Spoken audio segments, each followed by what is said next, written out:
Good morning बच्चों, कैसे हो आप लोग। अभी तक हम लोग कंप्लीट कर चुके हैं हमारे 2 वीडियोस लाइट के, है ना। और उसमें हमने कंप्लीट किया है एक तो रियल वर्चुअल इमेजेस, लाइट का कुछ रिफ्लेक्शन रिफ्रैक्शन वगैरह थोड़ा बहुत ही कवर किया। इसके अलावा कुछ पोर्शन कवर किया था हमने प्लेन मिरर्स का। लेकिन प्लेन मिरर में हमने अभी तक थोड़ी बहुत पोर्शन ही किया है, न्यूमेरिकल सेक्शन अभी पूरा रह रहा है उसका। तो आज जो हम करने जा रहे हैं न्यूमेरिकल सेक्शन इसका, और आई एम श्योर बेटा, आई एम श्योर कि जितना पोर्शन आज आप कंप्लीट करेंगे हम लोग, अगर आप वो चीज कर लेते हो तो नो डाउट बोर्ड एग्जाम्स में जितना भी आएगा इससे बाहर से नहीं आएगा। हमारे सिलेबस के अकॉर्डिंग जो न्यूमेरिकल्स मैं तुम्हें आज करा रहा हूं वो सारे न्यूमेरिकल्स, उसके अलावा कुछ नहीं आ सकता बोर्ड एग्जाम में। ठीक है, प्लेन मिरर के बारे में बात कर रहा हूं मैं। तो आज स्टार्ट कर रहे हैं हम लोग। मैं आपका दोस्त सुशील सैनी और ये आपका अपना चैनल साइंस दर्शन। ठीक है, चैनल से जुड़े रहिए, रेगुलर वीडियो देखते रहिए, चैनल को सब्सक्राइब करने के लिए कहिए अपने दोस्तों को और उन्हें बोलिए हमारे साथ में जुड़े साथ के साथ। ठीक है, ताकि उनका फायदा भी हो, जितने लोग जुड़ेंगे मोटिवेशन हमें भी मिलता है उससे। ठीक है, तो स्टार्ट करते हैं। हमारा 20 हम कर चुके हैं, 21 एमसीक्यू हमारा आ जाने वाला है। 21 एमसीक्यू हमारा कहता है a ray is incident on a plane mirror, its reflected ray is perpendicular to the incident ray, find the angle of incidence. इसने बात की है किसकी, इंसिडेंट रे है, plane mirror, on plane mirror. इसने कहा है प्लेन मिरर हमारे पास में है। सपोज मिरर हमारे पास में है इस तरीके से, मैंने कहा एक मिरर हमारे पास में ये है, its reflected ray is perpendicular to the incident ray. सबसे बड़ी बात ये है, जो रिफ्लेक्टेड रे है जो जाएगी लौट के, ये रे आई और रिफ्लेक्ट हो गई। इसने कहा कि जो रिफ्लेक्टेड रे है वो परपेंडिकुलर है। परपेंडिकुलर मींस 90 डिग्री का एंगल बनना चाहिए दोनों के बीच में, इंसिडेंट रे और रिफ्लेक्टेड रे दोनों के बीच में परपेंडिकुलर मींस 90 डिग्री का एंगल बनना चाहिए। 90 डिग्री मींस ये इतना। Find the angle of incidence. इसने कहा एंगल ऑफ इंसिडेंस कितना है भाई, आई टकराई 90 डिग्री का अगर एंगल बनता है तो एंगल ऑफ इंसिडेंस किससे बनता है, नॉर्मल से। तो नॉर्मल से 90 डिग्री का कितना होगा, हाफ, यानी 45 डिग्री। यानी ऑप्शन हमारा इसमें ऑप्शन डी 45, डी ऑप्शन इसका करेक्ट है। ठीक है, इसी तरीके से इसका एंगल भी कितना होगा, 45 डिग्री, रिफ्लेक्टेड का भी। सिंपल है।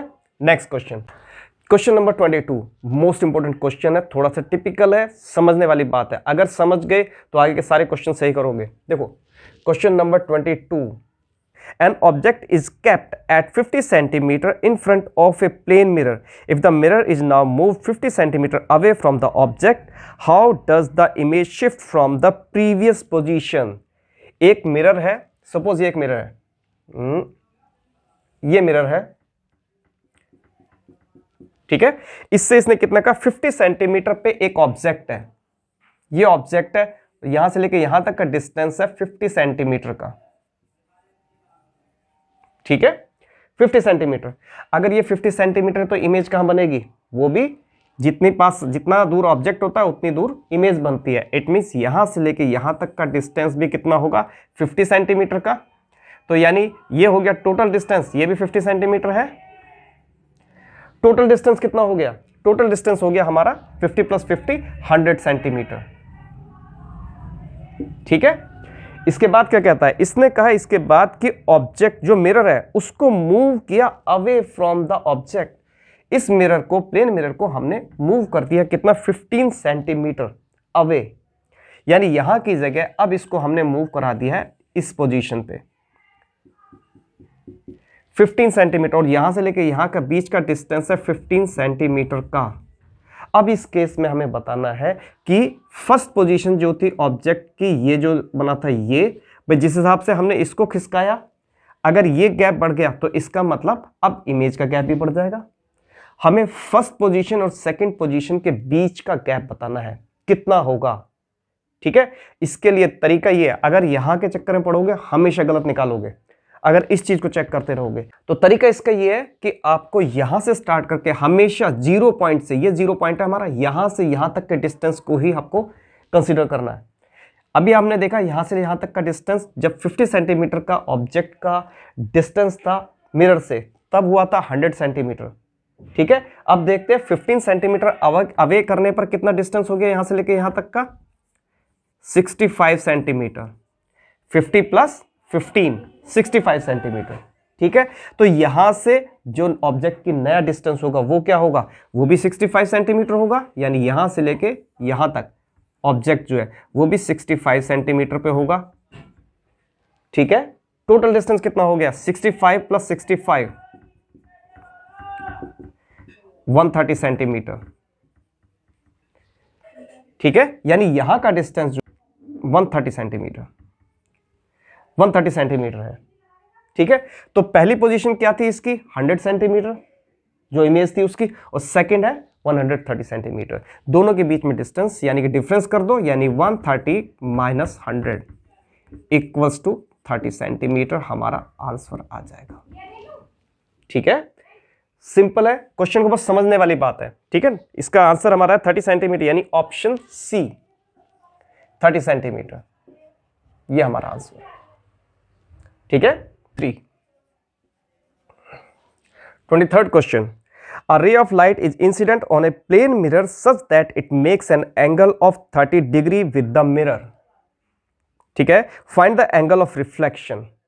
क्वेश्चन को समझो पहले, क्या कह रहा है, इसने कहा a ray of light is incident on a plane mirror.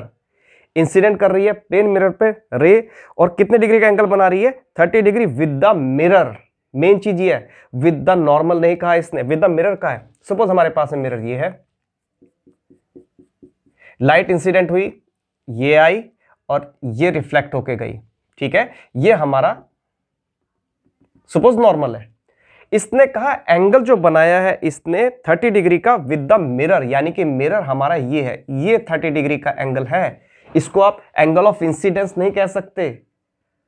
अगर वो कहता है विद नॉर्मल, तब उस केस में एंगल ऑफ इंसिडेंस होगा। ये मिरर के साथ में कहा है, इस चीज का ध्यान रखना हमेशा, नहीं तो यहीं से मिस्टेक हो जाएगी एग्जाम में आपके।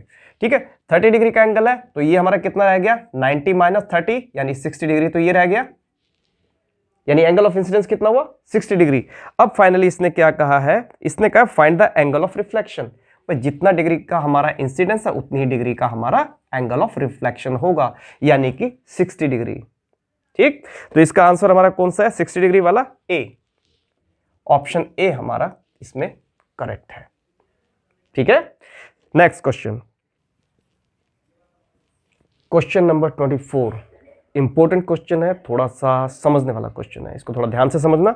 इसने कहा a ray of light makes 60 degree of angle of incidence to normal on a plane mirror X. After reflection it strikes to the mirror Y set perpendicular to the mirror X. What will be the angle of reflection of the ray after striking mirror Y. दो mirrors हैं, इसने कहा दोनों mirrors में, suppose एक mirror हमारा ये है, क्वेश्चन को समझना पहले, इस पे एक रे इंसिडेंट हुई है और आके इसके ऊपर यहां गिरी है, जितने डिग्री पे आई है उतने डिग्री पे ही रिफ्लेक्ट हो गई। ठीक है, ये इसका नॉर्मल है, ये नॉर्मल आ गया। अब इसने क्या कहा, एक ये मिरर इसने बताया था एक्स, एक मिरर और भी है वाई मिरर, ये मिरर इसने बताया वाई, जो परपेंडिकुलर है यानी 90 डिग्री के एंगल पे रखा हुआ है इस मिरर के। लाइट जो आई है इंसिडेंट रिफ्लेक्ट होके पड़ेगी किस पे, वर्टिकल मिरर पे, और इससे टकरा के फिर दोबारा से रिफ्लेक्ट होके ये इधर को जाएगी, ये दोबारा से इधर को जाएगी। ये चीज इसने दिखाई है, यानी जो इसका एंगल ऑफ इंसिडेंस है आई, ये इसका एंगल ऑफ रिफ्लेक्शन है। ठीक है, ये जो एंगल ऑफ रिफ्लेक्शन है यहां पे आके लाइट फिर स्ट्राइक करेगी और फिर यहां से जाएगी। इसका नॉर्मल हो गया, इस मिरर का ये वाला नॉर्मल हो गया। हमें बताना है ये एंगल ऑफ रिफ्लेक्शन कितना है, एंगल ऑफ रिफ्लेक्शन या R2 भी बोल सकते हैं, R1 R2 करके, तो कितना है ये चीज हमें क्लियर करनी है।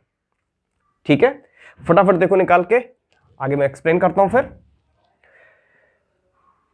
ठीक है, शुरू करते हैं। देखो इसने कहा एंगल ऑफ इंसिडेंस कितना है, इसने कितना दिया हुआ है, angle of incidence, make angle of incidence of 60 degree, यानी ये 60 डिग्री है।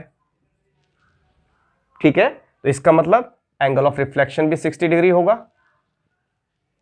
क्लियर। अब देखो अगर ये एंगल ऑफ रिफ्लेक्शन 60 डिग्री है तो यहां पर अगर हम देखते हैं इस लाइन को अगर मैं आगे बढ़ा दूं ऐसे, और ऐसे ही इस लाइन को आगे बढ़ा दूं, सपोज ये दोनों एक दूसरे के क्या हो गई, पैरेलल, और ये क्या बन गया इनके बीच में, ट्रांसवर्स। ठीक है, तो ट्रांसवर्स है तो यानी कि ये एंगल और ये एंगल, इन दोनों के बीच में एक रिलेशन बैठेगा ऑल्टरनेट इंटीरियर एंगल का, यानी कि अगर 60 डिग्री का एंगल ये है तो इट मींस ये भी 60 डिग्री का एंगल होगा। ठीक, 60 डिग्री का एंगल ये हुआ, ये हमारा मिरर के साथ में, इस रे का मिरर के साथ में एंगल है 60 डिग्री, एंगल ऑफ इंसिडेंस नहीं है ये। एंगल ऑफ इंसिडेंस कौन सा होगा, ये वाला इस पे।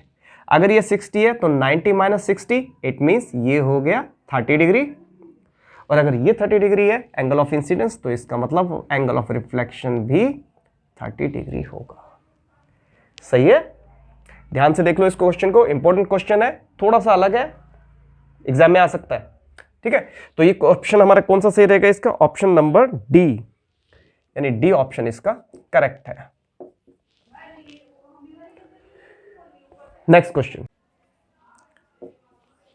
क्वेश्चन नंबर 25, काफी इंपॉर्टेंट क्वेश्चन है, देखने में बड़ा इजी लग रहा है। A man is 6 feet tall, what is the smallest size plane mirror he can use to see his entire image. 6 foot का आदमी है, उसको उसने कहा एक कितना बड़ा मिरर, छोटे छोटे साइज का ऐसा कैसा मिरर है, कितना बड़ा होना चाहिए कि वो उसको पूरा का पूरा आदमी को स्क्रीन पे दिखा सके, मिरर में देख सके वो अपने आप को।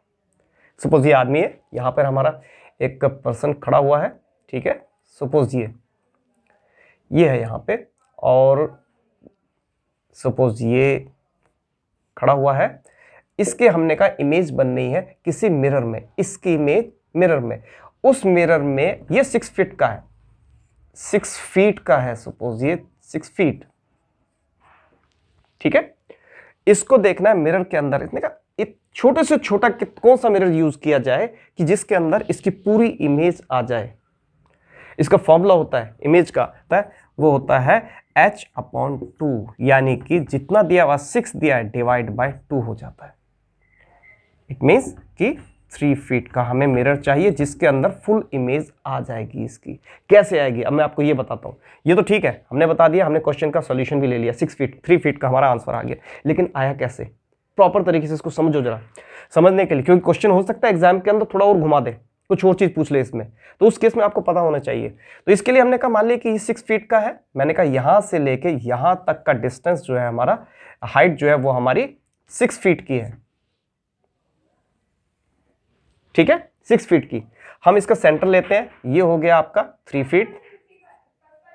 ठीक है, 3 फीट की ये हाइट हो गई हमारी। ठीक है, टोटल 6 3। अब इसको सपोज हम 4 सेक्शन में डिवाइड कर देते हैं, मैंने इसका भी हाफ कर दिया और इसका भी हाफ कर दिया। ठीक है, 1 2 3 4 सेक्शंस हमने लिए, चारों सेक्शंस में से इस सेक्शन को सपोज मैंने कह दिया x, इसको भी x, इसको भी y, इसको भी y, क्योंकि चारों बराबर है। मैंने इन दोनों सेक्शंस को x कह दिया, इन दोनों को y कह दिया। अब मैं क्या चाहता हूं, मैं चाहता हूं एक्चुअली कि मिरर जो है वो कितना, मैंने कहा हाफ मिरर मुझे चाहिए। तो हाफ मिरर करने के लिए तभी मैंने 4 सेक्शन बनाए, और बीच के जो 2 ये हैं इनके बराबर का एक मिरर मैंने यहां पर रख दिया, यहां से लेके यहां तक, ये इस हाइट के बराबर का। ठीक है, अब ये जो मिरर है ये वो काम करेगा, कैसे काम करेगा हम देख लेते हैं। 3 फीट को मैंने यहां लिख देता हूं। ठीक है, जितना यहां से लाइट हमारी ये गई रे जो है, और एक रे ये आ गई। ठीक है, ये जब रे जाएगी ये आगे बढ़ती चली जाएगी इस तरीके से, और ऐसे ही इधर आगे बढ़ेगी इस तरीके से, ये रे बढ़ गई। ठीक है, इसकी सीध में देखिए, इसकी सीध तक ही पहुंचेगी ये, और ये पूरी इमेज यहां पर बन के आ जाएगी इस जगह पे। इमेज इस तरीके से बनती है। सेंटर का जो होगा वो हमेशा लाइट जो होगी वो इस तरीके से चलेगी, तो लाइट यहां से हम लेंगे यहां से यहां तक का, यानी ये जो होगा डिस्टेंस वो हमारा x प्लस वाई हो गया। ये x प्लस ये वाला x दोनों को मिलके x प्लस वाई, ये हमारा हो गया ये डिस्टेंस, यानी कि पूरी हाइट जो थी उसका हाफ। यहां से हमारा सेंटर पॉइंट जो है वो चारों तरफ को फैलेगा, इधर से भी बढ़ के गया और इधर से भी बढ़ के गया। अगर ये ज्यादा होगा तो और ज्यादा फैलेगा, इसके अलावा और ज्यादा इमेज भी दिखाएगा, बाकी का हिस्सा भी दिखाएगा। हमने कहा उतना ही चाहिए जितना कि पूरा वो कवर हो जाए, 6 फीट पूरे आ जाए उसके अंदर। तभी हमने इसको यहीं से बिल्कुल 6 फीट के हिसाब से इसको हाफ किया, जस्ट हाफ, और बिल्कुल इसके बीचों बीच सेट किया। इसकी सेटिंग की भी पोजीशन देखनी कि हमें सेट कहाँ करना है। ये हमारा मिरर है जो हमने सेट किया, हमने कहाँ किया, बिल्कुल बीचों बीच। आदमी की जो हाइट है, पूरी हाइट उसके बिल्कुल बीचों बीच, यानी कि नीचे से भी और ऊपर से भी बराबर बराबर हमको डिस्टेंस कवर करके लेके आना ताकि इस पोजीशन पे सेट हो जाए। यहां पे आते ही ये आदमी अपने आप को इस मिरर के अंदर पूरा देख लेगा। यहां से गया, इस पे टकराया, इस कॉर्नर से लिया और इसके बाद में मिरर हमें ये इमेज दिखाई दी, ऐसे ही यहां पे दिखाई दी, तो ये पूरा पूरा हमें दिखाई देगा मिरर में। ठीक है, इस चीज को समझ लो, बड़ा इंपॉर्टेंट है। 3 फीट इसका आंसर आएगा। जितनी भी हाइट देता है एग्जाम के अंदर, आदमी की फुल हाइट इतनी है, 4 हाइट देता है तो 2, 1 देता है तो हाफ, एंड 6 देता है तो 3, हाफ हो जाएगी। जितना भी है हाइट डिवाइड बाय 2। निकलने का तरीका इसका ये है, मैंने एक्सप्लेन भी कर दिया आपको किस तरीके से आया है और आंसर क्या आएगा ये भी। ठीक है, नेक्स्ट क्वेश्चन, क्वेश्चन नंबर 26। इसने इसमें कहा how many images are formed when 2 plane mirrors are set at an angle of 45 degree, 60 degree, 120 degree and 180 degree.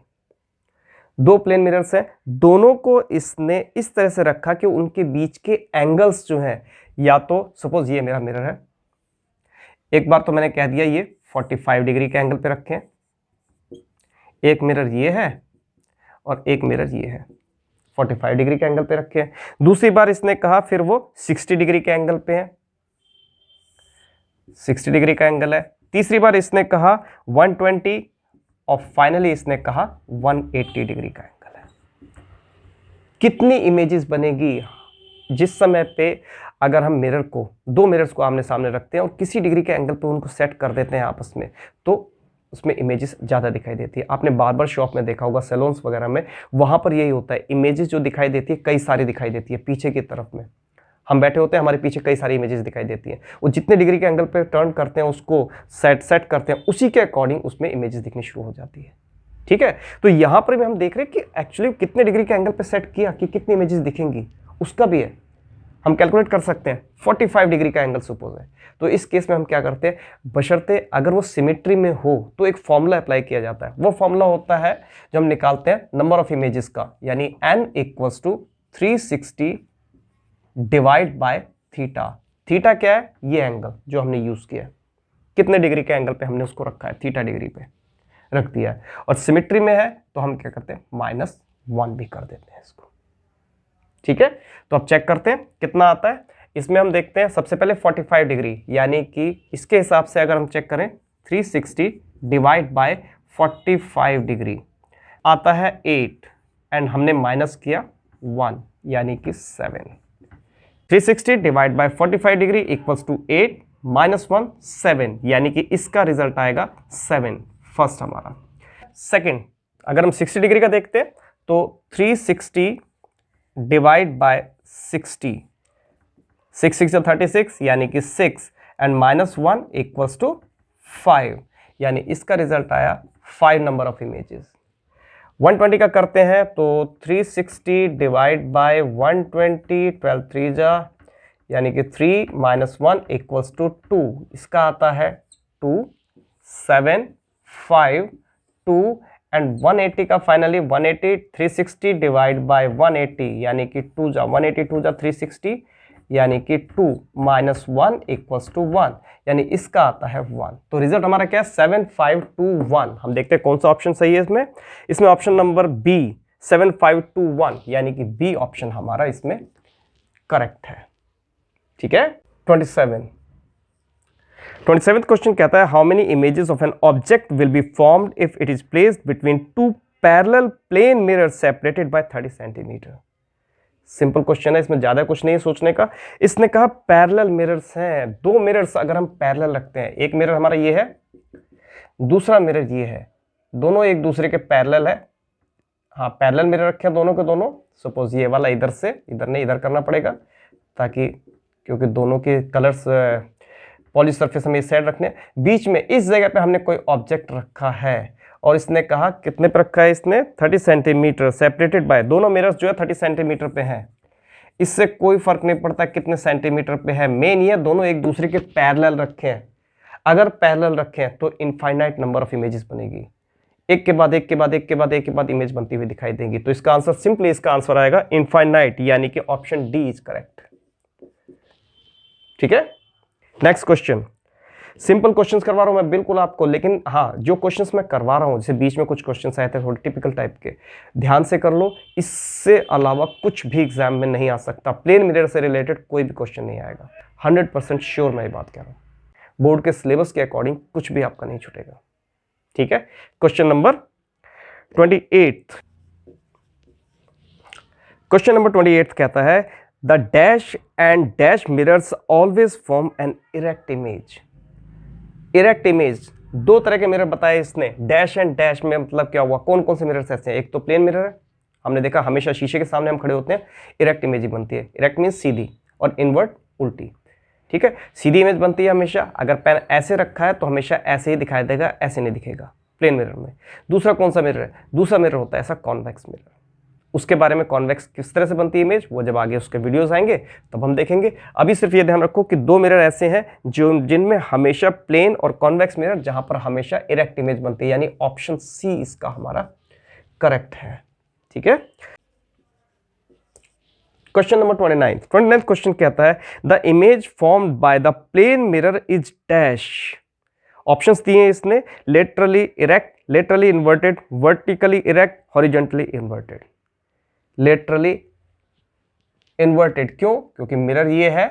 ठीक है, अगर हम इस जगह पर F लिखते हैं तो यहां पर ऐसे दिखाई देगा, इसे कहते हैं लेटरली इन्वर्जन। लेटरल इन्वर्जन, जैसे कि यहां पर अगर मेरे यहां पे रियल लिखा हुआ है तो वहां पर उल्टा दिखाई देगा, L ऐसे की जगह ऐसे दिखाई देगा, इस तरीके से।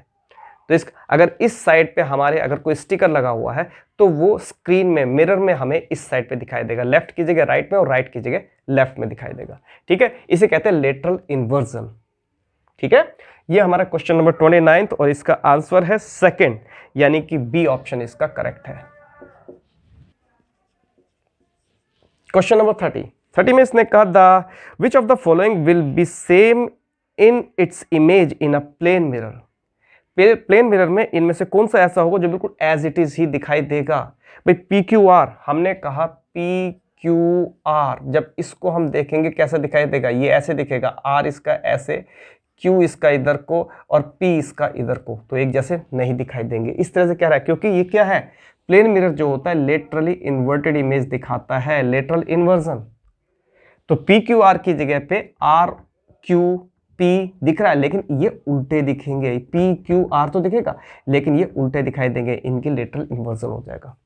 तो ऐसे इनमें से कौन सा है, देखो जरा फटाफट। ऐसे PQD है, PQO है, PQO, तो इसमें कैसे दिखेगा, ये दिखेगा हमें PQO, ये भी नहीं दिखाई दिया प्रॉपर। और तीसरा है OXT, जहां पे सिमिट्री होती है वो हमेशा वैसे के वैसे दिखते हैं। देखो जैसे O है, T हमें ये दिखाई देगा एज इट इज, X हमें दिखेगा एज इट इज और O दिखेगा ऐसे ही। ऐसा क्यों हुआ? ऐसे वर्ड्स जो कि या ऐसे लेटर्स जो कि सिमेट्रिक होते हैं देखने में, बिल्कुल जैसे हमने कहा X, इसको अगर हम बीच से काट दें, वर्टिकली अगर हम इसको काट दें, सपोज ये है X, इसको बीच से अगर मैं काटता हूं तो यहां भी बिल्कुल वही शेप है और यहां भी वही शेप है। ऐसे मैंने T को काटा, T है, इसको अगर मैं काटता हूं यानी मैं यहां से इसे काट दूं तो सिंपली एक इधर बिल्कुल वैसे का वैसे दिखाई देगा। इसी तरीके से O है, O को अगर मैं सेंटर से काटता हूं तो एक सेमी सर्कल यहां, एक सेमी सर्कल यहां। इस तरह की इमेजेस जो होती है या इस तरह के जो लेटर्स होते हैं वो हमेशा वैसे के वैसे दिखाई देते हैं लेटरल इन्वर्जन के बाद भी। तो क्वेश्चन नंबर हमारा जो 30 है इसका रिप्लाई होगा आंसर सी, OXT वाला जो है। ठीक है, आज हमने 10 क्वेश्चंस और कंप्लीट किए, हमने प्लेन मिरर्स कंप्लीट कर चुके हैं, बिल्कुल सारी चीजें हो चुकी है इसके अंदर। नेक्स्ट टॉपिक जो लेके आऊंगा मैं कल, वीडियो और लेके आऊंगा। कल मैंने 2 वीडियोस डाली थी आपको, दोनों मिल गई होंगी, दोनों आपने कर भी लिए होंगे अब तक। अब इसके बाद में जो हम चीज करेंगे वो इससे थोड़ा सा और टिपिकल हो जाएंगी चीजें। प्लेन मिरर के न्यूमेरिकल्स फिर मैं बता रहा हूँ, इसके बाहर से कुछ नहीं आएगा। ठीक है, तो ठीक है, फिर आज का वीडियो यहीं खत्म करते हैं। कंटिन्यूअसली आप इनको रीड करते रहिए, मेहनत करते रहिए और बोर्ड एग्जाम में अच्छे मार्क्स लेके आइए। All the best.